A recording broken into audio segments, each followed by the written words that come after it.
Hi, people. So I came across a report by LBC leading Britain's conversation. I'm just going to read it out because it's not very long. Just a disclaimer, I have touched on the subject before, but this is an example of the the subject matter being expanded a bit, i.e., there's a story that's come out of it.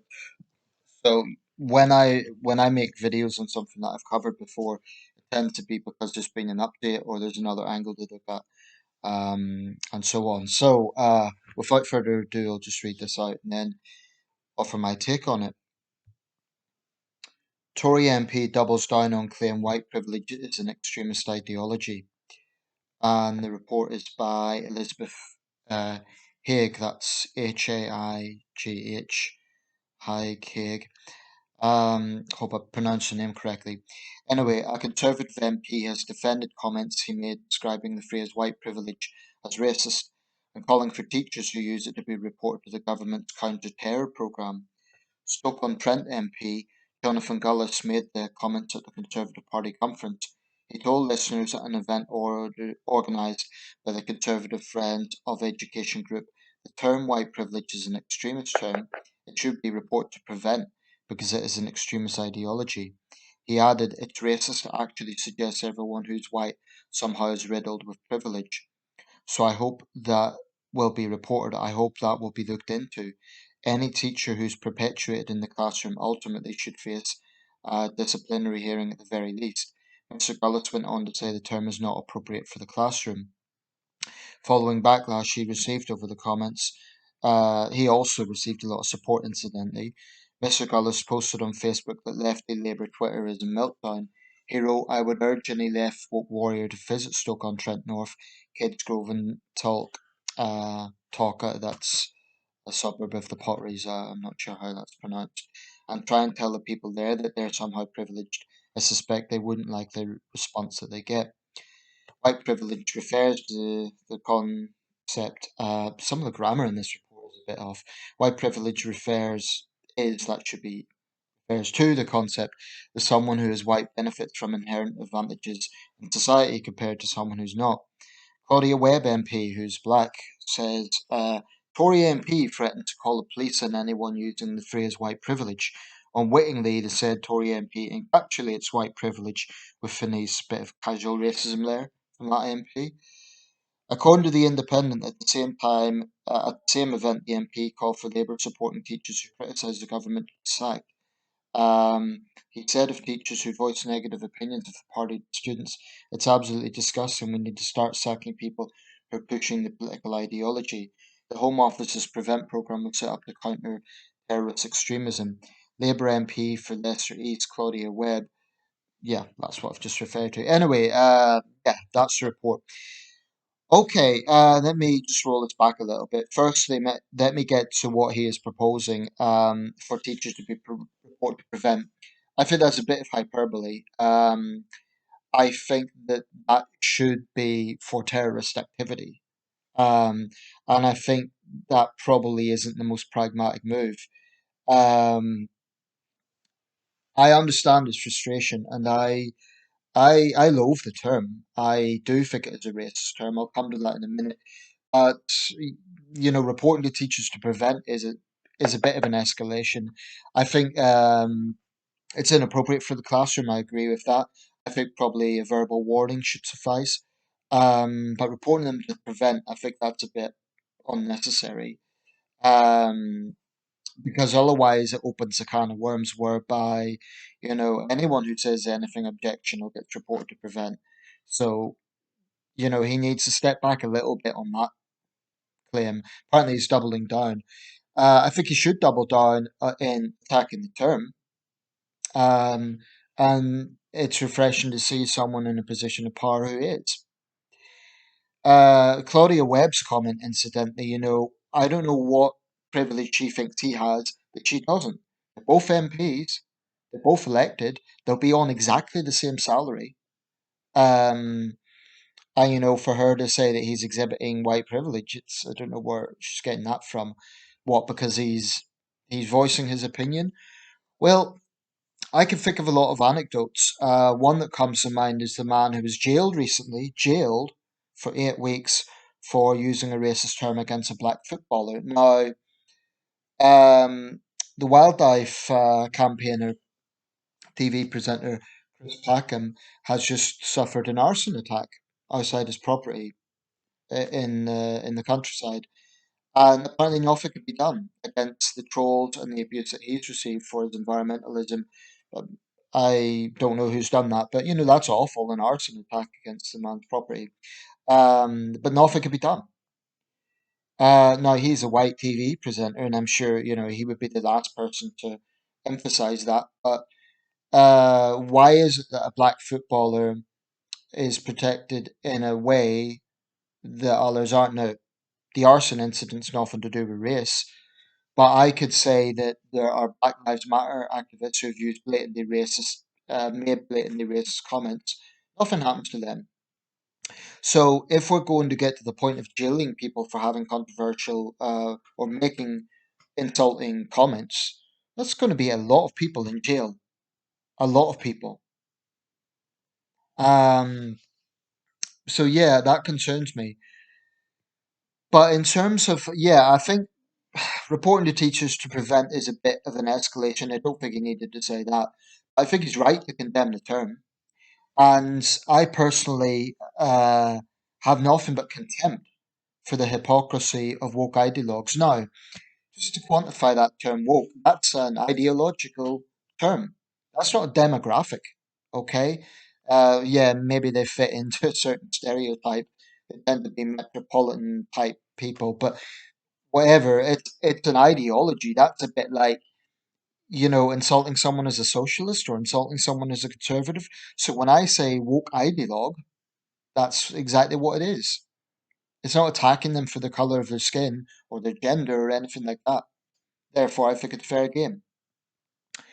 The difference, by contrast with white privilege, is it is very specifically attacking people for being white. And I'm well aware that some of its biggest adherents are white people because they tend to be left wing virtue signalers. That's truth. They tend to be people who are very much consumed with this whole woke narrative. I mean, that we live under this overbearing, often, women of the school of thought will say we live under this overbearing patriarchy. These are the same people who want to decolonize the curriculum and strip away any sort of national pride. They are actually pretty militant in their viewpoints. And the thing I loathe most about woke hypocrisy is that they feign that it's all about compassion. It's all about kindness. Yet when it comes to, the lazy generalizations that they come out with, they aren't considering individual lived experience. They always talk about, oh, well, what about the individual lived experience of this person of color? But when they justify the term white privilege, they're not considering that. I mean, it's essentially saying that a homeless person is the same as Mark Zuckerberg or Bill Gates or Jeff Bezos. I mean, they get into this patronizing thing. Oh, you don't understand what it means. I know what white means. I know what privilege means. Privilege is an undue perk selected specially to a group of people. In other words, the notion is all white people have perks. We're all princes and princesses of privilege. Now, don't get me wrong. I don't suggest that I am downtrodden. I don't suggest that I'm a victim. I don't suggest that I have a hard life compared to others. I know, certainly in my city, I live in northeast England. I live in Sunderland. This is hardly the most prosperous city in the country, and the poverty in this city, believe me, is overwhelmingly white people. Partly because the demographics here is mostly white anyway, but that's just the reality. It's the same in the northwest. Indeed, in some parts of southeast England, there's white poverty. Now, that doesn't mean that there isn't black poverty and other minority poverty and other challenges facing minority communities. You see, this is what's so manipulative about woke ideologues. They think that if you push back against this term, you're denying the struggles that minority people face. Well, I'm not. For example, there's been a higher rate of COVID deaths among black and minority people. and other minority people. In London, there's a very serious problem of young black men becoming victims of knife crime and also, frankly, perpetrators of knife crime. This issue of black on black crime is something that often gets brushed under the carpet, but it's a very real issue. Um, and there's a lot of other areas that need to be looked at. Um, I think when racial issues are dealt with, and we can't avoid it in a diverse country, it will always come up in some way, shape, or form. Unfortunately, I wish that wasn't the way, but they will always come up in some way, shape, or form. So they should be dealt with in a reasoned way, in an honest way, but a reasoned way. And I don't think you can get a reasoned debate about anything if you're just lumping an entire group as one and the same. And to those white people who use it, all you might think, oh well, I'm white and I'm saying the term isn't racist. No, that doesn't justify it. That really doesn't justify it. Just because you are white doesn't mean that that therefore sanctifies a term that generalizes all white people. Because it might make you feel all virtuous and noble for thinking you're so enlightened by using the term. But as far as I'm concerned, you're just full idiots, quite frankly, for using that term. I mean, this was coined by a white academic, Peggy McIntosh, in the early 80s. Um, and I really feel that woman has a lot to answer for. Because what does it really fundamentally do? Does it solve any problems? No, it doesn't. All it does is create resentment because minority people feel that any shortcoming they have in life, well, it's the white people, they have all the privilege and they're the majority, so, they will naturally feel resentful. I wouldn't blame them for feeling resentful. If I'm constantly taught that, white people are the enemy, they have all the privilege, I would feel resentful as well. Like let's say they miss a job opportunity or they didn't get a job, they didn't get a promotion, and a white person happened to. Oh, because it's because they're white. Now, the irony is there are examples in society of discrimination against white people. There have been, for example, I believe, and don't quote me on this, I think it was West Midland Fire Service, actually changed the barometers of their tests so that white male applicants would have slightly more difficult questions than anyone else because they wanted to make it more diverse. Well, where's the egalitarianism there? I think the best way to defeat racism is by treating people as individuals. This is why I loathe identity politics. And you might say, well, wait a second, Nathan, you're a white guy and you're pushing back against this and you're being vocal about this. Well, my response to that is I don't feel offended on behalf of all white people, right? There are some privileged white people. But as a white person, I do resent that I could be treated with suspicion or treated in a hostile manner because of a perception I'm privileged, which I'm not. I'm not poor. I'm not homeless. I've got a roof over my head. I have a lot of things to be grateful for. So I'm not complaining. But at the same time, I will strongly resist anyone who claims that I'm privileged in the sense of what that word really means. I mean, when I think of privilege, I think of, for example, someone being born into wealth and just inheriting all that wealth, and then they never have to struggle a day in their life. That's privilege. So to say that all white people have that situation is clearly nonsense. There's some real white poverty in this country, and the issues are complex. There's my minority poverty as well. But woke ideologues are so hypocritical because they always talk about compassion and the need to understand and be kind. Yet when people confront this, they just respond with scorn and ridicule. And they patronizingly say you don't know what it means. Oh, well, it's not about generalizing people. Well, it's exactly about generalizing people because the term white privilege isn't referring to a small group of white people. It's referring to all white people. That's the point. If that's not a generalization, then what is? I mean, imagine if someone were to say, it's fine to treat all Chinese people with hostility because coronavirus began in China and because the government that runs that country happens to be a vile totalitarian regime. So let's treat all Chinese people with hostility. Well, common sense would dictate that's unfair. That's prejudiced. Okay? So treating all white people with hostility because of the perception that we all have privilege is just toxic. By the way, Labour MPs pushing it. That's precisely why they're in opposition. Now, I'll close with a more optimistic note because I don't want, I'm just plugging in my battery.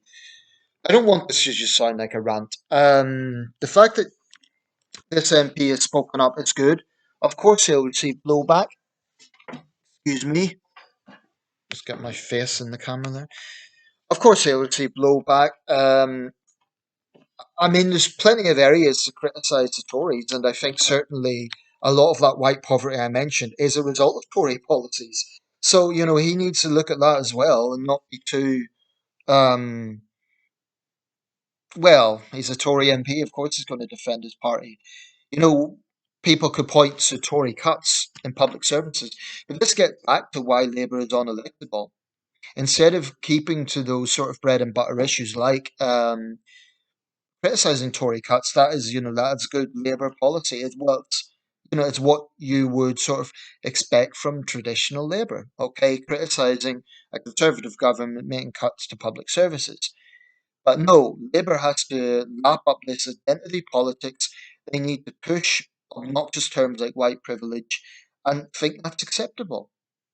I talk about the tale of two professors. David Starkey and Priyamvada Gopal. Both Cambridge academics. Starkey's a bit more famous, but they both made racist comments. She made racist comments about white people. Starkey made a flippant racist comment about black people. The difference is Starkey apologized. He apologized, but he was sacked, dismissed, um, and Gopal gets to keep her job. In fact, she's defended. So there is a fundamental, very obvious hypocrisy in woke thinking. There's just an inconsistency. And it's very frustrating. But anyway, I said I'd end on an optimistic note, and it's this. If you agree with me, and if you feel frustrated by this nonsense, it's worth remembering that there are millions and millions of people out there, and people from all backgrounds, white, black, Asian, men, women, gay, straight, who believe in common sense. And I do believe that the sort of narrative that these woke ideologues push, it might sometimes look like they have a lot of power because, they are impacting and influencing language, particularly in institutions like universities and media outlets. I mean, that is power. There's no getting away from it. But by the same token, there is a lot of people who are wholly fed up with it. They see what is happening, they see the division. So, what I would say is the best way to respond to this, if you are someone who feels that it is a racist generalization because it's lumping an entire ethnic group as one and the same. Now, to me, that's the epitome of racism. I think there's a few ways to respond to it. Firstly, do resist it. Well, when I'm talking about this, I'm talking about if you're ever in a sort of like public debate or something, um, or maybe your local MP uses the term, or anyone. It is important to resist it because this nonsense shouldn't be unchallenged. I think what the MP suggested of, reporting it to prevent that's a bit of hyperbole. And, he kind of runs a risk now of being accused of cancel culture himself. So I don't entirely agree with that. But I do think that there does need to be blowback against this robustly. So when its advocates claim, oh, but it's not generalizing, well, it needs to be pointed out that is exactly what it is doing. When they say it's not racist, They need to be challenged. Well, if generalizing an entire ethnic group isn't racist, then what is? And they should be challenged. I mean, if all black people were to be lumped as one and the same, if all Asian people, etc., and they'll soon crumble because they cannot get out of that that setup, that picture, because it's just common sense, you know. And the third thing I would say is try not to take it personally. I mean, this is kind of difficult because if you're white and someone says, "Oh, you've got white privilege," maybe you've had experience of hardship. Well, I'll rephrase that. I don't mean don't take it personally. It would be natural to take that personally, but what they want to do is get under your skin. They want these words to be powerful. So I think it's probably better to respond to them in a calm way and just say that they have no right to judge something that they don't understand. They have no right to dictate to you that you're privileged when they haven't been in your shoes. But I do think there's blowback. Incidentally, I sent that MP a supportive comment on his page. I believe in that. I believe when public figures speak sense, they need to be defended. Um, I also said that his proposal to report to prevent is probably going too far, but I support the comment.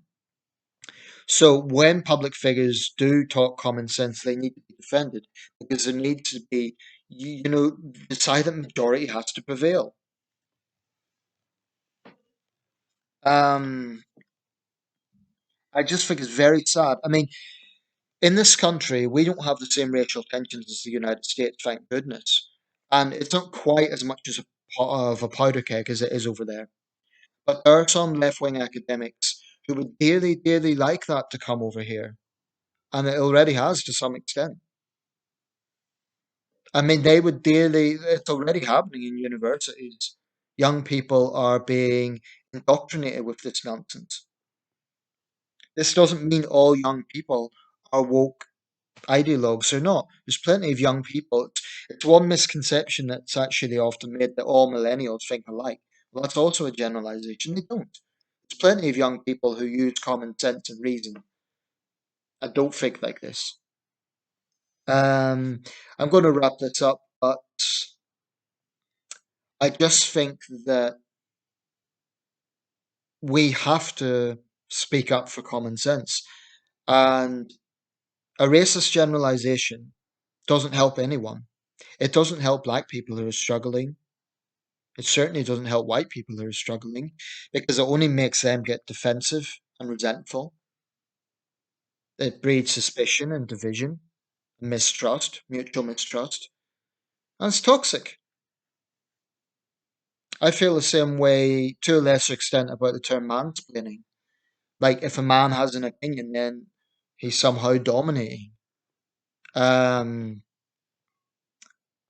and if you're a white straight male, your enemy number one to woke ideologues. And to white straight men who are woke ideologues, they're just wallowing in their virtue signaling little flags. Look at me, look at how righteous I am. Pretty insufferable, actually. Um, I will never, ever, ever apologize for standing up for common sense. And it's difficult when people are pigeonholing you a certain way. I think it's just important to resist them getting under your skin because they really want to do that. Unfortunately, I mean, responding in an angry or frustrated way, I think is natural, but unfortunately, it doesn't always work. So it's better to just confront the nonsense. Um, but I'm confident. I think that there is actually a blowback against this way of thinking. I think that the vast majority of people believe in common sense. I believe in the British people. I think most people in this country, whether they're white or black or Asian or male or female, are reasonable. But I think what we have is a minority of ideologues. And I should be fair, it isn't just on the left. There are right wing equivalents. There's right wing blowhards who, come out with nonsense of their own. but the minority shouldn't be allowed to control the narrative. They shouldn't. I do not believe that the majority of British people believe that the term white privilege is okay. I think the majority would be against it or they won't know what it is. So you have a minority of essentially metropolitan liberal, well, they're not liberal actually, but metropolitan woke ideologues who are pushing this nonsense. And they should not be allowed to get away with it. We all have free speech, and I wouldn't necessarily criminalize them for it. But I think using that term should be as much of a taboo as using other racist terms. I really do. It is, that's the way it should be. There has to be consistency. Let me know your thoughts.